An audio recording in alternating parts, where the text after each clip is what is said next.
Hi everyone, it's Shotzi78. I hope you all had a great weekend. Today I'm going to be reviewing Bert I. Gordon's Village of the Giants in 1965. Um, some of you may be familiar with his other works such as The Amazing Colossal Man or Attack of the Puppet People.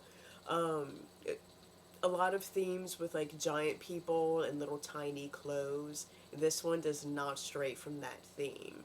Um, but like according to this particular movie in the opening credits, it says that it's based off of H.G. Wells's Food of the Gods, and but basically the only thing that that novel has in common with this movie is that in this movie you consume something and it makes you huge. That's where it begins and ends, right there. And incidentally, H.G. Wells went on later on in 1976 to direct his version of H.G. Wells' Food of the Gods.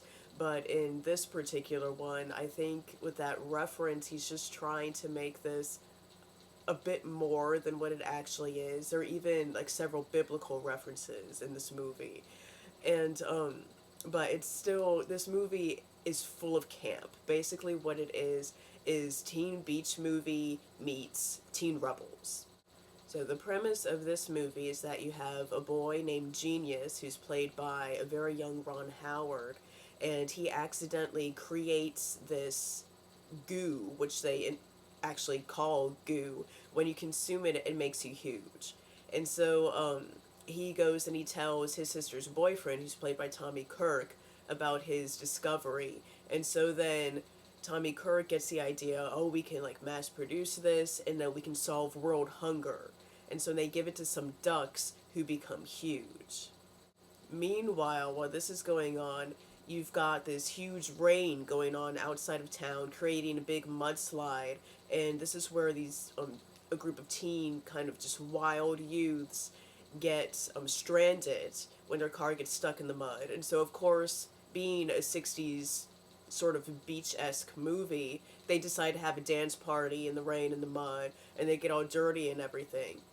And so like during this, you have like the music going, and then also the opening theme of this movie is Jack Nietzsche's The Last Race, who like Jack Nietzsche, he wrote the Oscar-winning song "Up Where We Belong," the song from Officer and a Gentleman.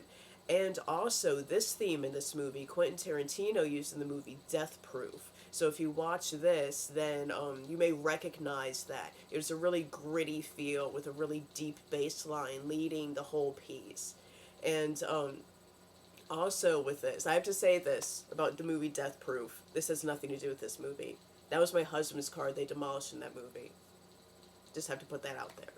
The group of the wild teens led by Beau Bridges, they see these giant ducks in a club where they go dancing. They decide to steal the formula, and then they take it and they become huge. And then once they become huge, they wreak havoc on the town. They're dancing everywhere. Just debauchery at one point in time. A guy swinging off this pair of like giant breasts, and like the townspeople are trying to figure out how to solve this problem.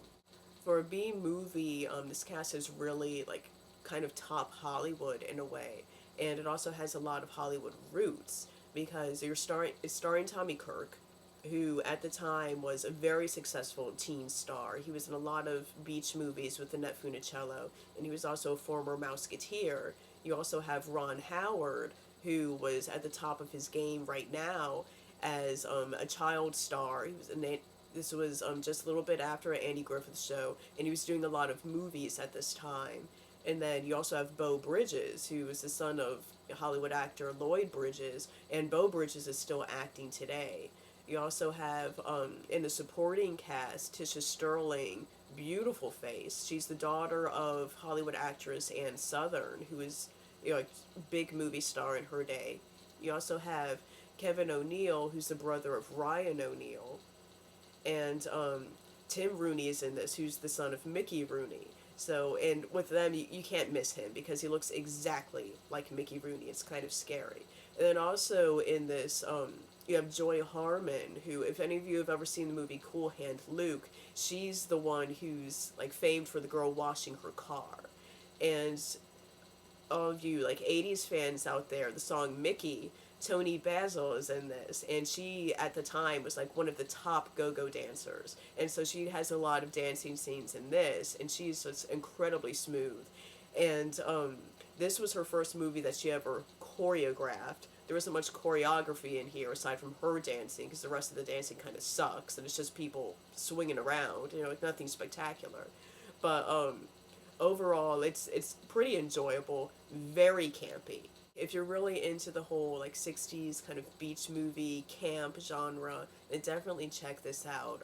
MGM just recently re-released this on DVD, and so if you've seen this in the past, you may have seen the really bad VHS print, but they got a really good print, and so they remastered it, so now it's available on DVD. So you should definitely check it out.